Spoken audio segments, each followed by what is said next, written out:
Okay, friends. Well, welcome to this pilot gathering of a digital Logos poetry collective. I hope that you're able to see my screen being shared here through the Zoom platform, and I am deeply grateful for all of y'all for taking the time out of your evenings to be here with us to see how well the Logos rhythm of gathering translates onto a digital platform. So I'd love to just give you a quick overview to sort of how the evening is going to progress and how the elements of the program are going to unfold for you. So after this word of welcome, we're going to read our opening text, which is a Joy Harjo poem. And typically we have a responsive reading of a poem to sort of set the tone and tenor of the evening. Maybe we establish a theme for our gathering together and this liturgically inflected reading. And what I'm going to invite you to do is there are various moments throughout the gathering in which there'll be a sort of responsive reading element. And typically, if we were gathered in Lazarus Brewing Company, a place we all love, you would be reciting the bolded text audibly into the space together.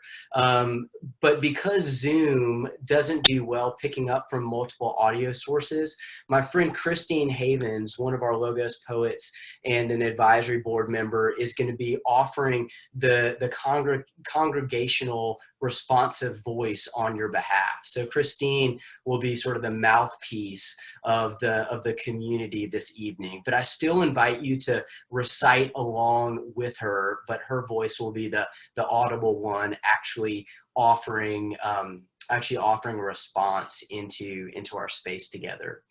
So after our opening text, we'll introduce our first poet, Susanna Mayer. Susanna is going to read a short set of poems, and the final poem of her set will be displayed on the screen share here for you to follow along with. After Susanna recites that poem and delivers her set, I'm going to disperse us into small breakout rooms to give us a chance to discuss Susanna's poem together. So you'll have a chance to make some new friends and to introduce yourselves to one another and build a little bit of relationship and community. Then after a couple minutes, I'll reconvene us here and I'll engage Susanna in a little bit of a dialogue to see what sort of insights and curiosities her poem sparked for us. We'll then kind of open it up to a general curated conversation where y'all have a chance to ask Susanna questions or share thoughts in a sort of Q&A format. After that, we'll introduce our second poet, Jason Myers. He'll deliver his set, and we'll also have a chance to read along with the final poem for his set as he reads it. We'll break out into rooms, reconvene, and have some conversation with Jason. I'll then just offer a sort of brief word of reflection and give us a sense of where we're going with Logos, where we're sort of imagining reaching out and creating offerings for folks in this time of kind of ever unfolding new normals. So with that said, I'm just going to invite everyone to maybe take a moment to just get quiet, to settle yourselves into this space, to get grounded and reconnected. I've got the Logos banner here behind us and our patron saint, David Bowie, burning in our votive candle here. And I invite you just to take a moment. You can close your eyes if you want, maybe reconnect with your breath and just let go of whatever you may have been bringing into this space.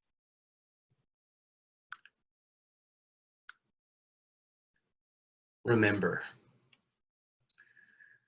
the sky that you were born under. Know each of the stars' stories.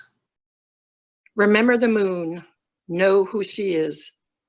Remember the sun's birth at dawn. That is the strongest point of time. Remember sundown and the giving away to night. Remember your birth, how your mother struggled to give you form and breath.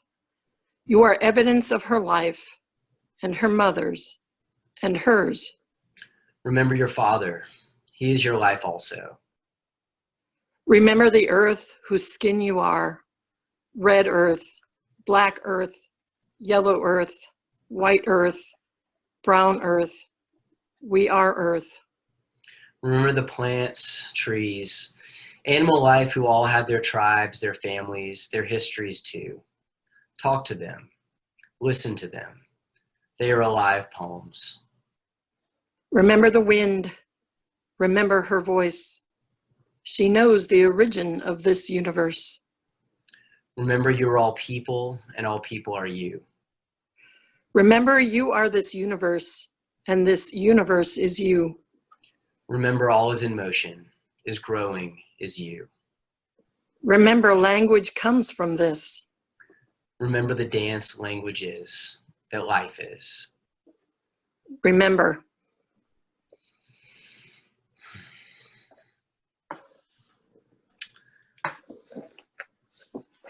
Okay, friends, I would invite you, I've just stopped my screen share, and at the top right of your screen, you should see a couple boxes. If you run your cursor, if you see 9 squares and run your cursor over that, it says gallery view, and you want to try to get on speaker view for this next portion of the evening as we introduce our first poet. So I'm going to give just a very brief introduction to Susanna Mayer, my dear friend. Susanna is currently in an MFA program at Texas State University.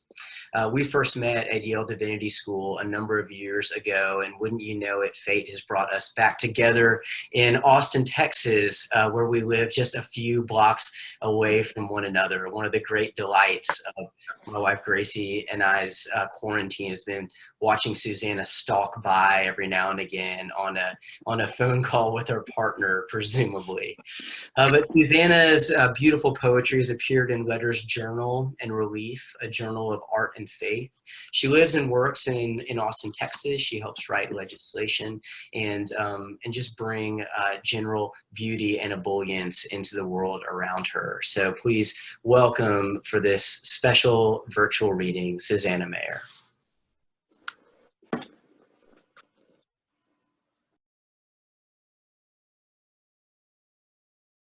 Thank you so much, Travis. I think I'm unmuted. Can you hear me? Yeah, excellent.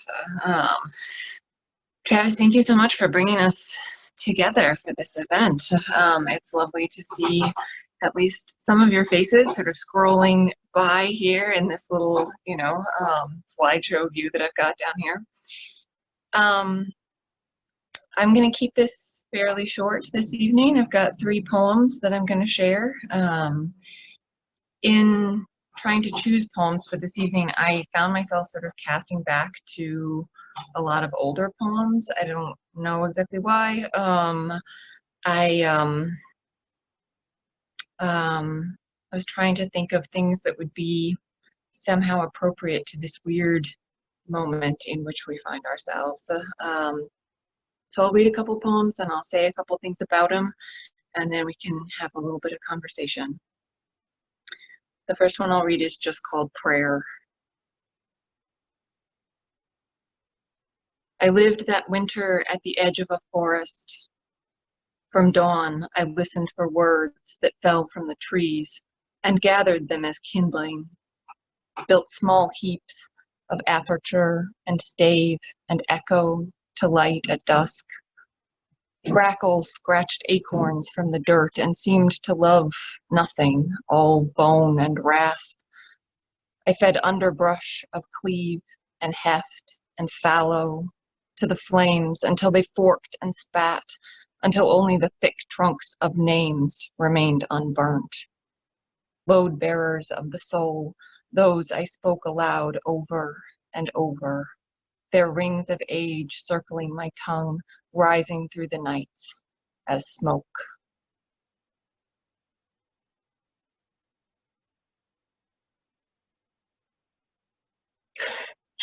I love the little virtual clapping thing. It's very funny not to have the physical interaction that you usually have with people for whom you read. I know I do a kind of like dance when I read in front of people where, I lean forward as a way of indicating, and now I'm reading the poem, and then I kind of rock back, and now the poem is finished. And it's very funny not to have that in this context, but the virtual clapping is a good substitute. The next poem that I'll read is one that I wrote actually a number of years ago. I was taking a cellular biology class, and weirdly enough, this was one of the products of it. And since in recent weeks I've been dredging up every ounce of microbiological knowledge that I possess to try to understand our current predicament, it felt appropriate for the moment. It's called apoptosis. Noun. The death of cells occurring as a normal and controlled part of an organism's growth and development. From the Greeks, a falling away of replicating years, of perishings and procreations we hope to preserve by small acts of observation. Though what's past corrodes, as webbing must, to leave behind the forms of fingers, and the present is conceived by suicide. Not the final debt collected by despair, or a last grasp at agency, but negation, written in the spiral code that cleaves oblivion in many twos, even as it ensures the living never outpace the dead.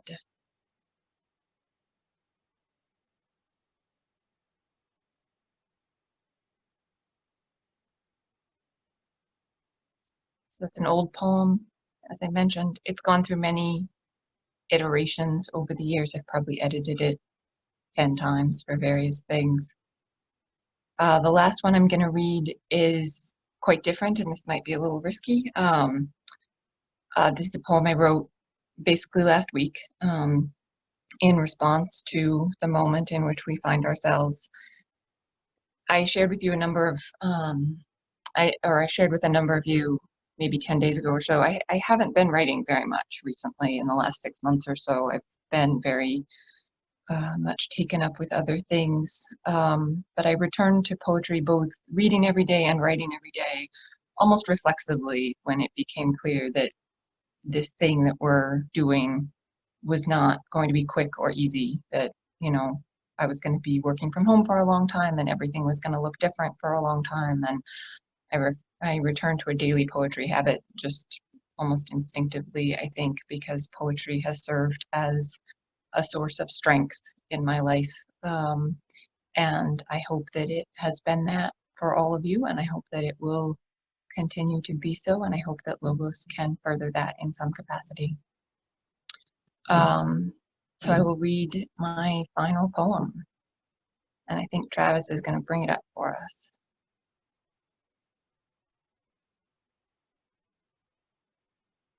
Thank you, Travis. At the moment, it's simply titled 5 April 2020, Palm Sunday.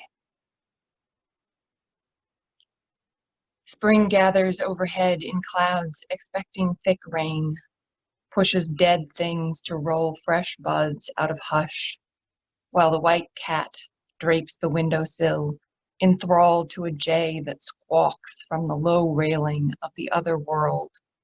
Form and chaos, orders and disorders collapse to the vantage of a west-facing window.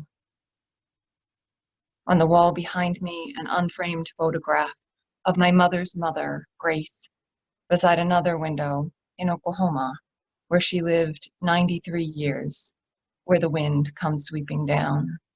World's breath, world's end in 1933, when storms rolled out of the west to pull the earth into the sky and rain it down as tar.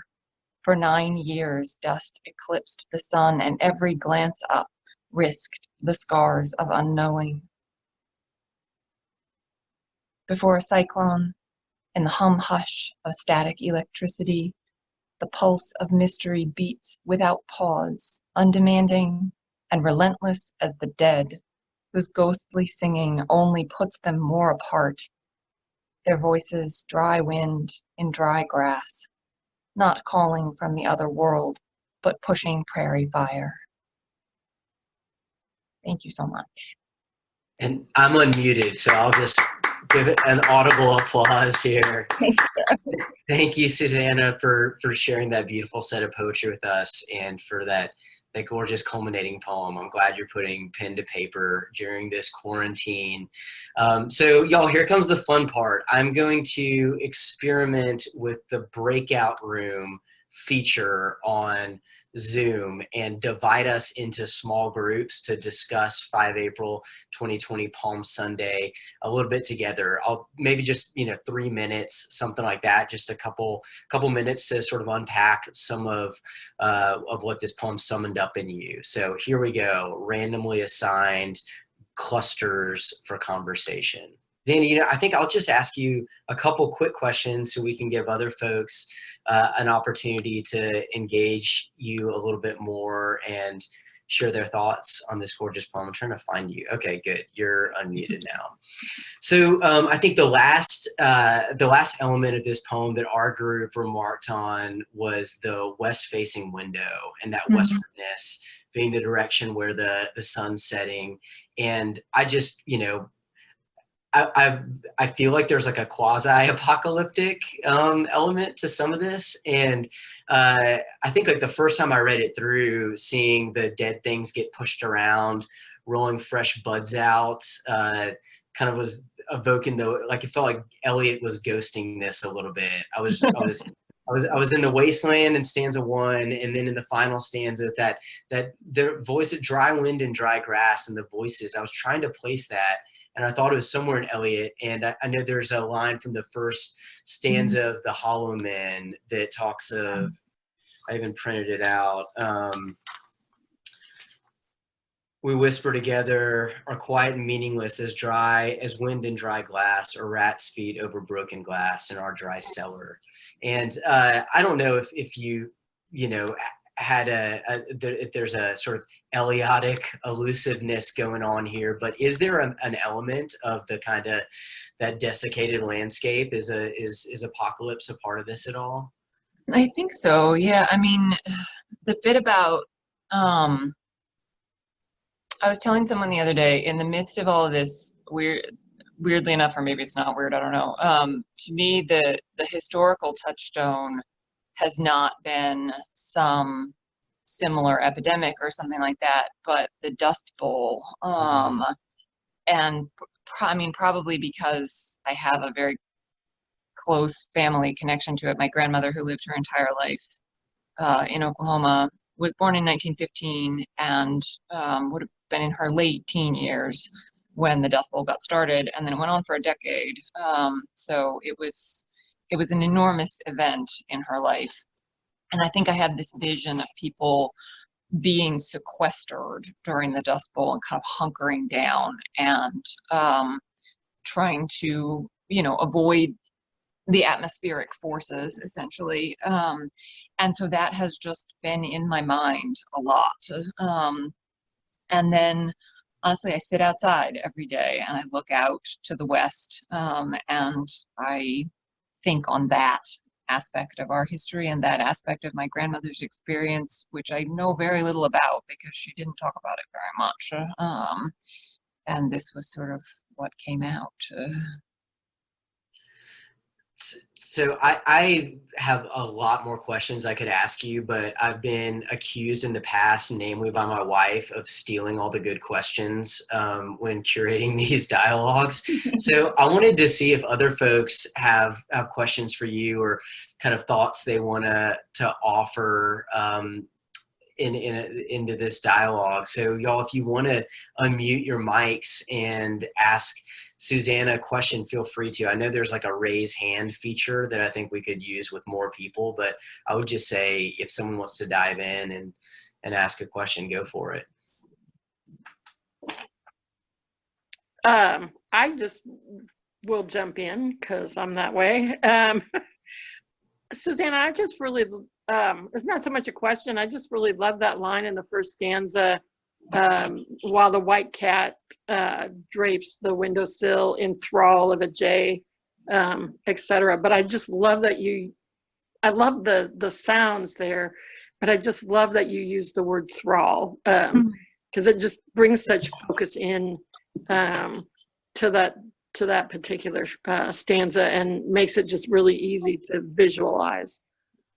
Thank you, Christine. I was really excited to be able to use the word thrall in a poem. I don't think I've ever done it Just before. love that word. Yeah, it's a really good word, and I spend a lot of time with my cat these days, and am very observant of her behaviors, and the ways in which she interacts with the world around her, and specifically the world outside, because she loves to sit in the windowsill. And was that your cat just now? that was my cat. Yes, I was going to say I should apologize for her rambunctiousness. I love that preposition usage too, that she's all enthralled to a J, not I feel like I hear enthrall of things much more frequently. I just like that idea of kind of what agencies kind of assert control there. Yeah. What does anyone Susanna? have a question? Yes, Steve, go ahead. So that third stanza is so amazing. Before a cyclone, in the hum hush of static electricity, the pulse of mystery beats without pause, undemanding, and on and on. What's happening? Where did that's really cool. I love how you explained the second stanza. Will you indulge us with your take on where that emerged? Sure, yeah. I was telling my sister-in-law yesterday that when I go outside in the evenings and I listen to what's going on in my neighborhood, and there's some activity every day, but there's also the wind and the birds and the other animals that run around. And Hyde Park now has a howl every evening where people come out and literally just howl at the moon, which is wonderful in its way. It feels to me as though the kind of heavy currents that lie beneath things have come up to the surface somehow. And I think I was trying to speak to that in some capacity. I know that's kind of a vague answer, but it always, I don't know, I always have this sense that, there's some kind of heartbeat underneath regular and mundane activity, much of which has ceased at the moment, and almost all of which has gone quiet. And so it feels to me when I sit outside in the evenings as though what is underneath is closer somehow. And I think that was what I was trying to get at. So fun. Yeah, it's got kind of the language of mysticism about it, almost that almost paradoxical pulse of a mystery that beats without pausing. You'd think that a beat had to have a pause, but it just, it's kind of like defying logic or has its own or something. It's beautiful. Y'all, I feel like just for the interest of time, I know we started a little bit late, but I'm realizing that my estimate was probably overly liberal in terms of how quickly this gathering might be hosted. So I know we're already at kind of 45 minutes of our allotted time. So I think that I will go ahead and ask us to give Susanna a virtual round of applause, and we can take just a moment in that celebration to just pause a moment. I'm going to stop this screen share and then introduce our next poet. And just to say, I know that folks have other commitments and constraints in their lives. So if you have to sign off at any point, feel free to do that. No worries at all about that. So I invite you again just to make sure you've got your speaker view rather than gallery view now that I've turned the screen share off. And I'll just take a moment to introduce my good friend, Jason Myers, to the microphone. Jason is editor-in-chief of EcoTheo Review, a wonderful partner and collaborator of LOGOS. And he's also, as of just a couple months ago, a postulant for ordination to the priesthood in the Diocese of Texas.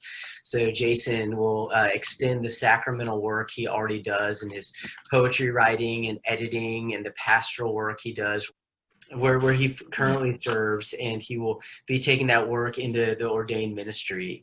His writing has appeared in The Believer, in Image Journal, the Paris Review, and elsewhere. And I've just got to say that his manuscript was just named a finalist by Richard Blanco for a BOA Prize. So his star is on the rise, dear people. And he lives with his partner, the writer Allison Grace Myers, and their phenomenal son, Robinson, in Bastrop, just east of us. So friends, please welcome Jason Myers. Thanks, Travis.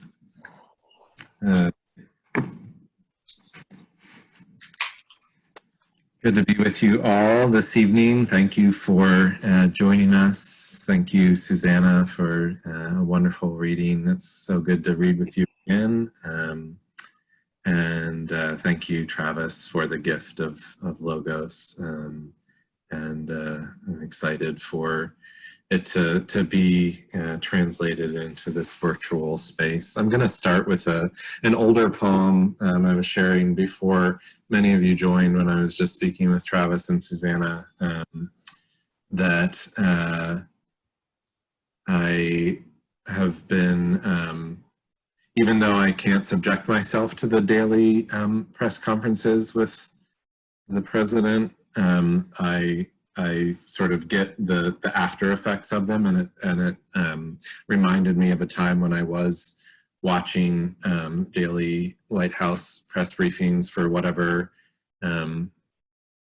masochistic reason during the Iraq War and George W. Bush's terrible presidency. So the poem that I'm going to begin with is a poem from that time. It's called The Context. I spend most of my time nostalgic for people I never was, so don't tell me about the past. Do I remember where I was when the circus came to town? I don't remember where I am now. You see this hand signal I'm doing? Totally unplanned. Yes, there were some pretty things said in Congress that year. Does that change the smell of melting tar, of rotted flesh, of the mulch pit you want to call European history and I want to call the police? Say it isn't so. I am the past. So don't talk to me about within the context. I am the context, you word monger, you true believer. So the manuscript that I am currently working on is called Maker of Heaven and I often think about the Greek origin of the word for poetry, which is the word for making, maker, poesis. And I love that because then I think about, in the Episcopal Church that many of us are in, we regularly affirm that that God is maker of heaven and earth. So I think of God as the poet of heaven and earth.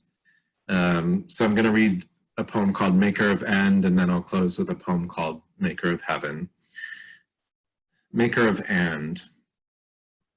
And alphabets of oceans forlorn, and your sister you speak to every morning, and the silence in your speech, and the yarn she carries in her bag, made by hands smaller than sleep, and the knitting of your mother's womb, and fever blisters, and the time it takes you to boil water, and the river, the cloud, the cloud, the river, the cloud, the river, the river, and public libraries, and private libraries, and libraries of skin, and song, and silk, and sweets, and Tokyo, and Toledo, and cans and basements of hoarders, and caviar's exquisite calligraphy, and the sun voracious and endless except for when it ends, and what you thought you wanted and what you were afraid to ask, and your grandmother's handwriting, and the arthritis that elongated her S's, and Dolly Parton, and your ears ellipses, and tents where families without work sleep, and master building plans of churches across overpasses from tent cities, and gangrene, and cries heard and unheard, and Spanish steps, and calls to prayer, and atheists, and the pencils made by Henry Thoreau, and Thoreau's unpublished erotica, and galaxies, and snails who speak neither French nor butter and parsley, and flamingos oratorio, and hydroelectric power, and dams, and engineers, and erosion, and drought, and Georgia O'Keeffe's brushes, each hair, each pigment, a praise, a prairie, and sorcery of Morel chanting, hear ye, and gauze that says to blood, there.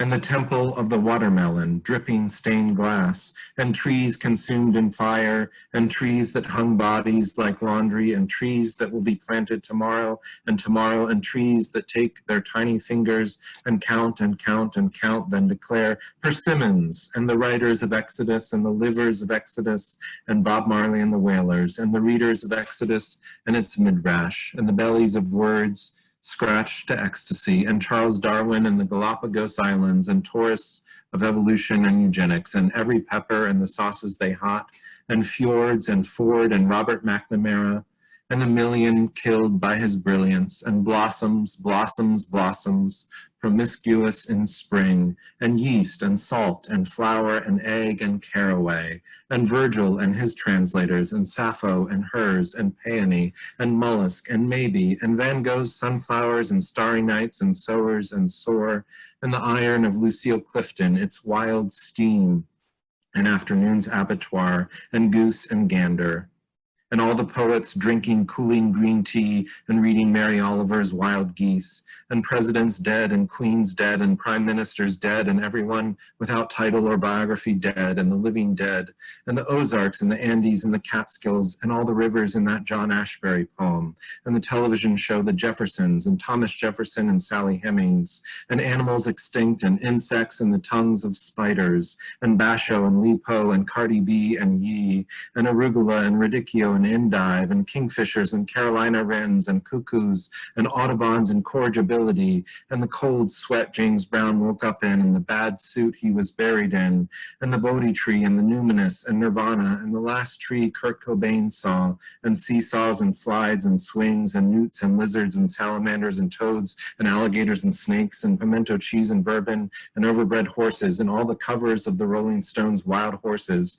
and Italy and Little Italy and China and Chinatown, and the clothes Jack Nicholson wore in the 1970s, and every onomy and ology and osophy, and coal miners and their daughters, and all the Opries grand and old, and big cities and little cities, and ghost towns and pueblos, and ruins and the villages of moles and gophers, and grass and grass and grass, and the brain wider than the sky, and earth, wind, and fire, and September, and all the months, and the moon, and the cello with her memories of bliss, and all the children of Johann Sebastian Bach, his shoes and cantatas, and Billie Holiday's lovers and gloves, and the harps and saxophones of the Coltranes, and fingernails and toenails and salons, and Blue Ivy and Beyonce and Solange, and Syrah and Mourvedre and Grenache, and waiting and wanting and panting and thumbing, and dizziness and daring and dread and duende, and the Grand Canyon and all canyons who feel inadequate by comparison, and humiliation and adoration and anonymous art, and the names flowers give one another, and the affection of bees, and hollow, and holy, and hello, and how, and water seethed into the ceremony of ice, and this moment, and this, and this, and palms become ash to remind you you're dust, and the body of Christ broken for you.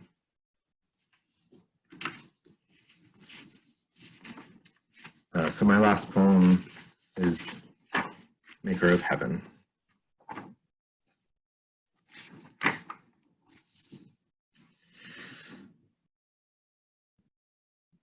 Maker of Heaven. Often it was just like the earth, but slower. Having made everything that was, that would be, that might have been, God loves was tired. Sabbath, they said to the west wind. Sabbath, they wrote in the ink of oregano. Sabbath, the dead, the unborn, the real, and what some thought was real but wasn't. What God wanted was not quiet so much as the immaculate feeling that stills you when you know something you have made has moved someone. Bewilder, they tucked into the bellies of tangerines. Bewilder the grapevine and the heavy luck of fermentation. Bewilder the mouth of the ass and stars' speech. When suddenly on a Thursday evening, as you press your tired head to the glass of the bus, moving glacially down Lexington Avenue, past everything must go signs and buskers offering their shattered delight, to the harmonica's incessant need, a memory of the first time your tongue tasted the sugar salt of inner thigh astonishes you with gleeful nostalgia, a feeling so acute, so deliciously obliterating, you do not realize your breath has become a pant until the gray-haired woman sitting in front of you turns to ask if you're all right. Her eyes a-dazzle with tender alarm, her face wrinkled from years of such memories. That moment was made for you, and everything that kept you from and for that feeling made, so that when the stairs of your bones flatten and the earth of your blood dries to desert and all the names you've ever slapped onto the counter of time are languages only the most arcane scholars translate. In heaven, it is all preserved. Oh, what else? What else? Was there something else you wanted? Just ask. Just ask. Thank you.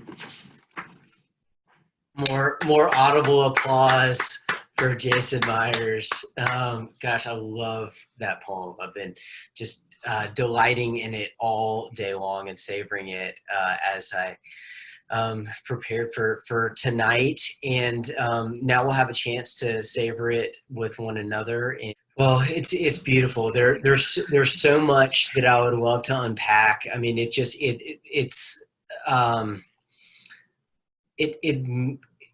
sort of like being taken through dance steps. Like I'm like this haltingly horrible dancer. So like trying to puzzle through and parse out the syntax was a lot of fun for me. And like even in that third line, just seeing loves in kind of as set off by those commas as a direct address. I mean, at first I thought, oh, God loves, that's got to be the active verb in the sentence. But no, we're the loves that this speaker is addressing. And so it's just beautiful, this vision that you're inviting us into and this spell you're sort of casting. And rather than take up more oxygen, I would love for other folks to feel free to unmute yourselves and ask Jason some questions or share some thoughts if you'd like to. Hey, Travis. Yes, sir. I would just your first question for Jason was about the form and moving to that breathless pace, and by the time you get to a memory of the first time, it just pops, and it's so honest, and it just makes me want to engage and go with you. Yeah, it's beautiful. Thank you. Breathless. Yeah, I think I'm often drawn to long sentences because they have a quality of capaciousness that I associate with the divine or with heaven or other things in those categories.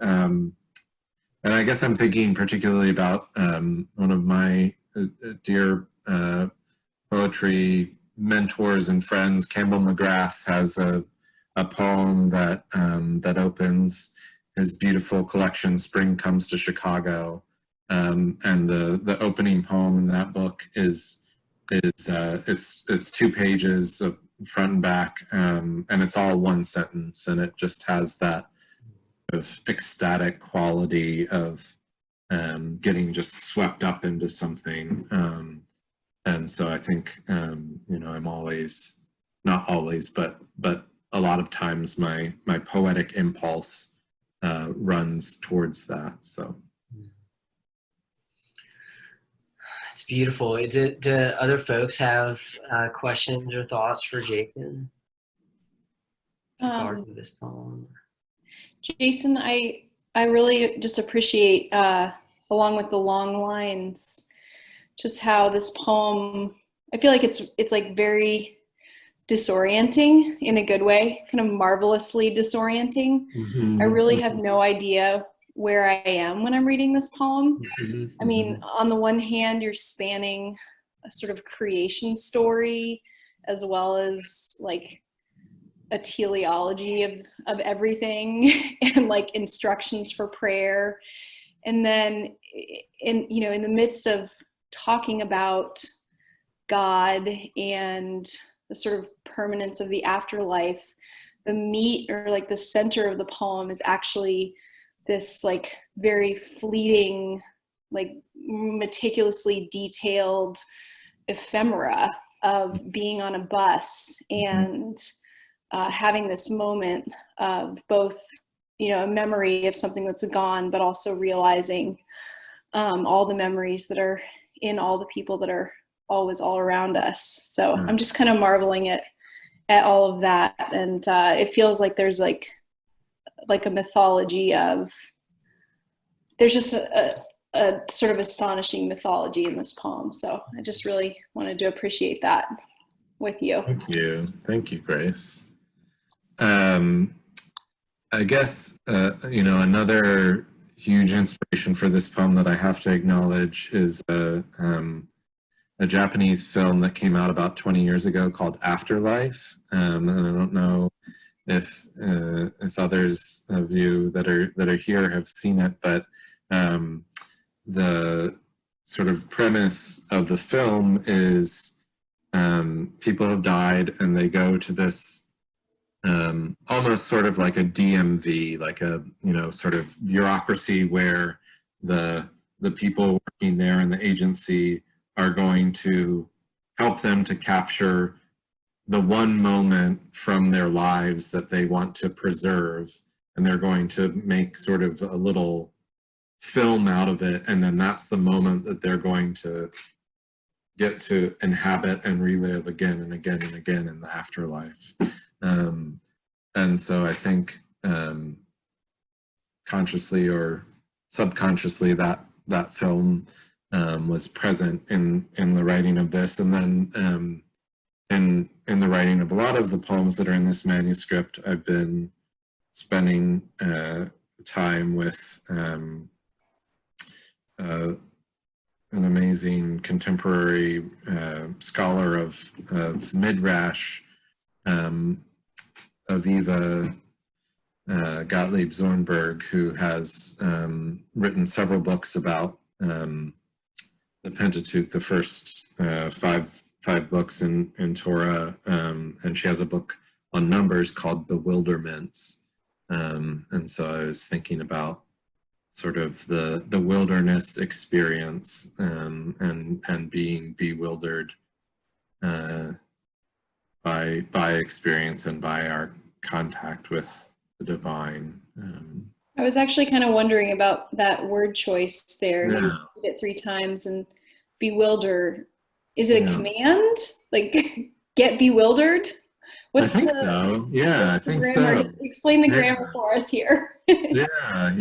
I think God wants. Yeah, I think God wants to bewilder us. I think that anytime that we get too complacent with our lives or our understanding of who or what God is, it's like, oh, what about this?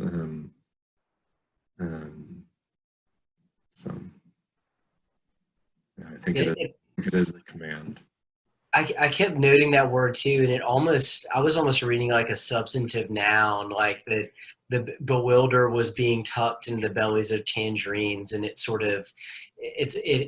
in some way like embedded in all these aspects of creation, and like part of the puzzle, is like teasing it out, and it's really beautiful.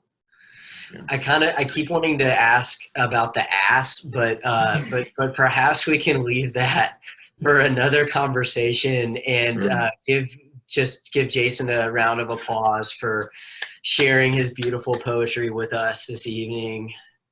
Thank you so much. Thank you. And after just a moment of quiet, we'll conclude our gathering with this responsive reading of a poem by Wallace Stevens.